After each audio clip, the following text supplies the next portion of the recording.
हेमंत बिस्व शर्मा जी जो भी बोल रहे हैं, उनका ये जो कॉन्फिडेंस है, उनका हुँ, कॉन्फिडेंस उनके बातचीत, बात व्यवहार में दिखता है। अभी मैं एक एक उनका हुँ, इंटरव्यू देख रहा था, हुँ, उसमें जो एंकर थे उन्होंने उनसे पूछा कि हुँ, पहले लोग अब आपको लोग वहाँ मामा बोलने लगे हैं, पहले शिवराज जी को मामा बोलते थे।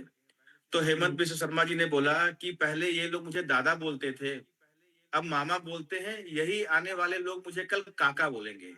तो उनका हुँ, ये है कि ना सिर्फ आज बल्कि फ्यूचर में भी मैं ही रहने वाला हूँ। ये जो हुँ, कॉन्फिडेंस उनका दिख रहा है, ये जो बीजेपी की स्टेट में और सेंटर में जो डबल इंजन की सरकार है, जो हुँ, स्कीम ऊपर से चल रही है, वो नीचे तक पहुँचने में सफल हो पा रही है, इसका कॉन्फिडेंस है। देखिए, हुँ, हेमंत बिस्व शर्मा जी स्वयं भी कांग्रेस से आए हैं। मैंने जो हुँ, मेरा अपना व्यक्तिगत आकलन है, मैंने ये देखा है बीजेपी ने ऐसा कुछ नया नहीं किया है। हुँ, कांग्रेस की योजनाओं को ही सही नियत, सही दिशा देते हुए इन्होंने उसको अच्छे तरीके से एग्जीक्यूट किया है, वही चीज हम देखते हैं। हुँ, देखिए, आधार कार्ड अगर की मैं हुँ, बात करता हूँ, जिसके माध्यम से आज हुँ, डीबीटी वाला डायरेक्ट बेनिफिट ट्रांसफर हो रहा पॉसिबल हो पा रहा है, वो आधार हुँ, कार्ड की वजह से है। आधार कार्ड हुँ, कांग्रेस के रिजीम में आया, लेकिन उसका हुँ, सक्सेसफुल एग्जीक्यूशन बीजेपी ने किया। एक अभी हुँ, आयुष्मान कार्ड की बात करता हूँ। आयुष्मान कार्ड पहले हुँ, राष्ट्रीय स्वास्थ्य बीमा योजना आया था, लेकिन वो हुँ, प्रॉपरली ठीक से एग्जीक्यूट नहीं हो पाया। उसी को हुँ, आधार कार्ड से लिंक करके इन्होंने प्रॉपरली किया। चाहे कोई भी स्कीम हो आज की डेट में, चाहे किसान सम्मान निधि हो, चाहे प्रधानमंत्री उज्ज्वला योजना हो, हम किसी भी स्कीम की बात करते हैं तो हम ये देखते हैं कि उसमें आधार कार्ड का कितना इंपॉर्टेंट रोल रहा है। तो ये आधार कार्ड हुँ, किसका है? बीजेपी का नहीं था, ये हुँ, कांग्रेस के समय आया था। हेमंत बिस्व हुँ, शर्मा एक तरह से अपमानित होने के बाद उन्होंने कांग्रेस छोड़ी। अगर आपको याद हो तो हुँ, उन्होंने एक अपना इंटरव्यू सुना था, हुँ, इसमें राहुल गांधी का इन्होंने जिक्र किया था कि वो उनका जो पेट डॉग था, उसका बिस्किट जिस प्लेट से वो खाया था, वही बिस्किट उन लोग के सामने फॉरवर्ड कर दिया था। 2-2 घंटे, 3-3 घंटे इंतजार कराने के बाद मिलते नहीं थे राहुल गांधी।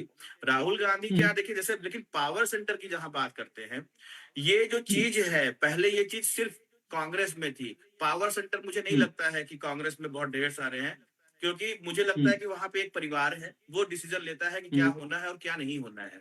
बीजेपी हुँ। में ये चीज मुझे ठीक है, लगता है कि लेकिन पहले थोड़ा-सा बिखराव। एकता को ये अ, भरोसा दिलाया कि भाई बीजेपी हमारे लिए एक अच्छा ऑप्शन बन सकती है।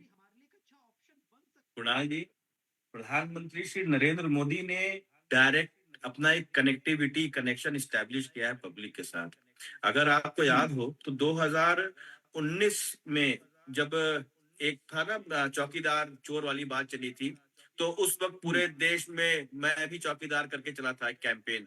और हुँ, 2024 में आपने देखा हो जब लालू यादव ने बोला था कि इनका तो कोई परिवार नहीं है, तो मैं हुँ, मोदी का परिवार करके कैंपेन चला था पूरे इंडिया में।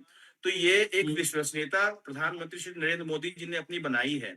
दूसरी बात क्या हुँ, होता है, मैं कितना भी अच्छा हूँ, लेकिन अगर मुझे हुँ, प्रॉपर सपोर्ट नहीं मिलेगा, मुझे proper time to time guidance नहीं मिलेगा, मुझे सहूलियत नहीं हुँ, मिलेंगी, तो जैसे आप कोई कितनी भी अच्छी स्कीम ले आए, उसका अगर हुँ, एग्जीक्यूशन प्रॉपर नहीं होगा, उसमें पैसे हुँ, प्रॉपर समय पे नहीं मिलेंगे, तो अगर आपकी हुँ, उसका मतलब है कि नीयत सही नहीं है।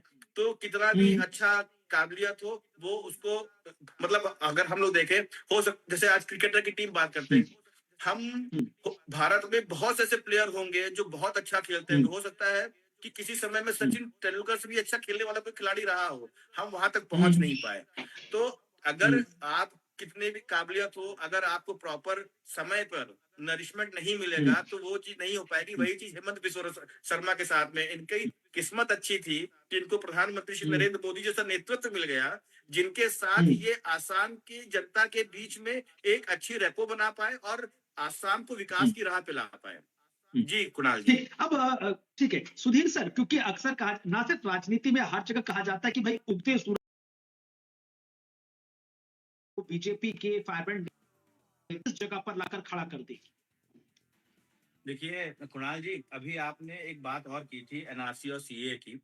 एनआरसी और सीए का हेमंत बिस्व शर्मा फायदा उठा ले जाएंगे। उनकी पूरी राजनीति जो है, हिंदुत्व बेस्ड राजनीति है। अगर आप देखें तो गौरव गोगोई पे भी वो जो जिस प्रकार के आरोप लगा रहे हैं, उनकी पत्नी पे भी जिस प्रकार से पाकिस्तान परस्ती के आरोप लगा रहे हैं, उनकी पूरी की हुँ, पूरी राजनीति शुद्ध शुद्ध जो है हिंदुत्व की है, और वो एक फायर ब्रांड नेता ऑलरेडी है बीजेपी के लिए। उसके उनको ये तीसरा चुनाव जीतने से उनको मोहर नहीं लगने वाली है। जिस हिसाब से उनका आचरण है, व्यवहार है उनके, आप कहीं पे भी ऐसा वो आप नहीं देखेंगे कि किसी को वो तुष्टिकरण या वैसा स्टेटमेंट देते हैं। और उनकी नहीं, बीजेपी की भी स्ट्रेटजी हिंदुत्व वाली ही रही है। जाति की राजनीति पे अगर बीजेपी उतरती है तो उसको नुकसान होना पड़ता है। जब राम मंदिर वाला लहर चल रही थी उस समय भी, जब कांशीराम मायावती और सपा एक हो गए थे, तो ये जाति के आधार पर फाइट नहीं कर पाए थे। तो बीजेपी उसी को लेके चलेगी। अगर एनआरसी और सीए को भी अगर ये लेके चलते हैं हेमंत बिस्वा शर्मा, तो इसको बीजेपी को इसका फायदा ही होना, इसको कहीं से नुकसान होने की मुझे कहीं से नहीं दिख रहा, किससे कहीं से नुकसान होने वाला है। और एक बात और कहूंगा, आम आदमी पार्टी को बीजेपी की बी टीम नहीं कह सकता मैं। अब मुझे नहीं समझ में आती कि कहीं से बीजेपी की बी टीम है, और इतना कुछ होने के बाद वो कहीं ऐसा बीजेपी के कहने पे वो चुनाव लड़ेगी, मैं इस पे भी बिलीव नहीं करता। हाँ, वो एक वोट कटुए का काम करेगी, लेकिन उसको बीजेपी का बी टीम कहना मुझे लगता है कि ठीक नहीं है। जी कुणाल जी, चलिए बहुत बहुत शुक्रिया।